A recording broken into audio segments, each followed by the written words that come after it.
आज 12 को कल 13 को अंजुमन सईदान खुदा में ख्वाजा दरगाह शरीफ अजमेर जो हुजूर गरीबान ख्वाजा मुईनुद्दीन चिश्ती रहमतुल्लाह अलैह की दरगाह की नुमाया जमात है, उसने 2 दिन का एक कैंप ऑर्गेनाइज किया है वक्फ अमेंडमेंट बिल 2024 के खिलाफ। हम 1 इंच भी जमीन नहीं लेने देंगे। ये अल्लाह की राह में की गई जमीन वक्फ की गई है।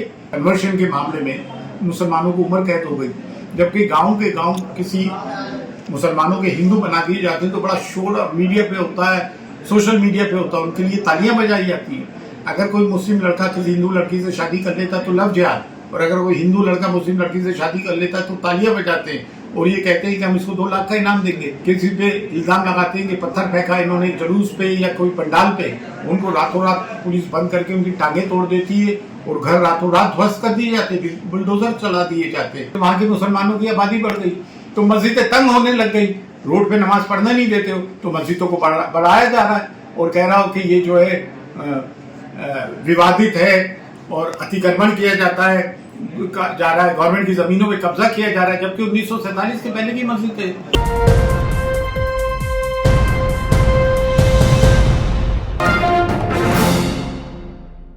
अस्सलाम वालेकुम। आज 12 को कल 13 को अंजुमन सईदान खुदा में ख्वाजा दरगाह शरीफ अजमेर जो हुजूर गरीबान ख्वाजा मुईनुद्दीन चिश्ती रहमतुल्लाह अलैह की दरगाह की नुमाया जमात है, उसने 2 दिन का एक कैंप ऑर्गेनाइज किया है वक्फ अमेंडमेंट बिल 2024 के खिलाफ। इसके मुतालिक एक प्रेस कॉन्फ्रेंस भी कर चुके हैं हम और इस बिल की सख्त मजम्मत करते हैं। ये अल्लाह की राह में किया जाता है।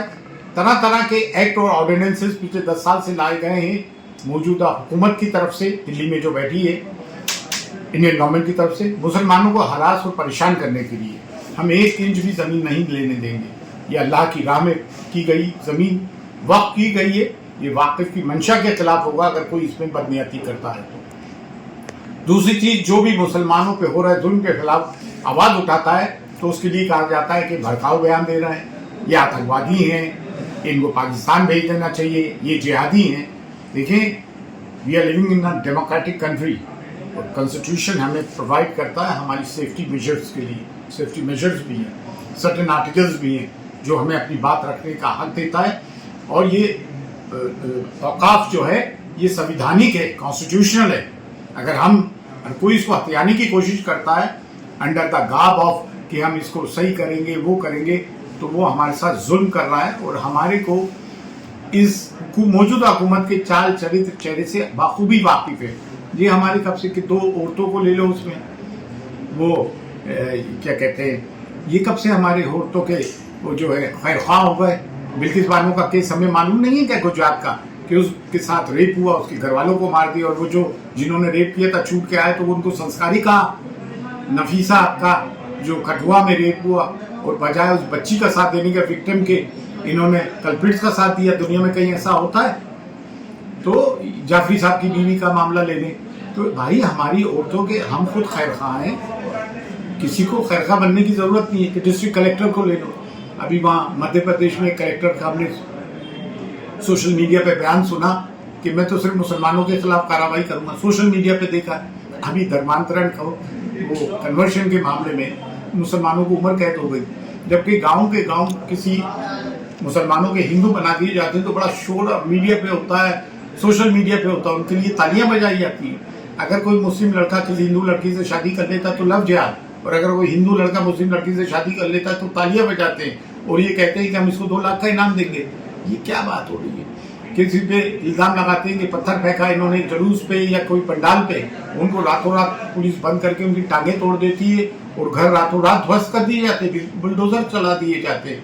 और कोई अगर मुसलमान किसी मुस्लिम हिंदू बस्ती में घर ले लेता है, जैसे मुजफ्फरनगर में लिया, जैसे बरेली में लिया, तो वो हिंदू उसका बॉयकॉट करते हैं। भाई we are living in a democratic society in India.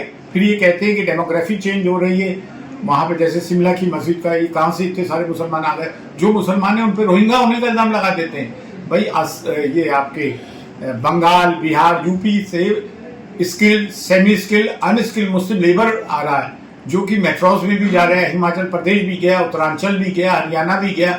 इसलिए उनकी आबादी बढ़ी और वहां के मुसलमानों की आबादी बढ़ गई तो मस्जिदें तंग होने लग गई, रोड पे नमाज पढ़ने नहीं देते हो तो मस्जिदों को बढ़ाया जा रहा है और कह रहा हो कि ये जो है विवादित है और अतिक्रमण किया जाता है जा रहा है, गवर्नमेंट की जमीनों पे कब्जा किया जा रहा है, जबकि 1947 के पहले की मस्जिद है। आप लोग रोड पे कब्जा करके अपने धार्मिक स्थल बना लो, तब कुछ नहीं, हम तो कुछ बोलते ही नहीं है। मतलब मुतवातिर एक जुल्म चला आ रहा, जुल्म ज्यादती। अब मेरे बहन को कहेंगे देखे मुसलमानों को भड़का रहा है, तो आपके लिए तो मुसलमान जो भी मुसलमानों की आवाज उठाता है वो जिहादी है, वो आतंकवादी है, वो पाकिस्तानी है, वो भड़काऊ है। खैर हमें इससे कोई फर्क नहीं पड़ता है। मुसलमानों पे अगर जुल्म होगा मेरे समाज पे, तो पहली पंक्ति में हम सादात का रोल है कि हम रोल प्ले करें, लेकिन हमारी सफ़ों में मीर जाफर, मीर सादिक भी हैं, दरगाह खानकाह खामोश हैं। तो ये लोग जो जितनी दरगाह खानकाह खामोश हैं उनके बारे में भी मुसलमान सोचेंगे आज बैठे हुए लोग खामोश क्यों हैं। वो बड़े बड़े मिंबर और मदारिस से भी जो आवाज़ भी उठा रहे हैं, उनका भी एक अकाउंटेबिलिटी होना ज़रूरी है। हमारे खिलाफ अगर आप कोई ऐसा काम करोगे जो अनडेमोक्रेटिक है, अनकॉन्स्टिट्यूशनल है, तो हम आवाज़ उठाएंगे और मीडिया जो चाहे हमारे बारे में बोले लिखे, भी कह रहा है। फ़ी अमानिल्लाह, अल्लाह हाफिज़, जय हिंद।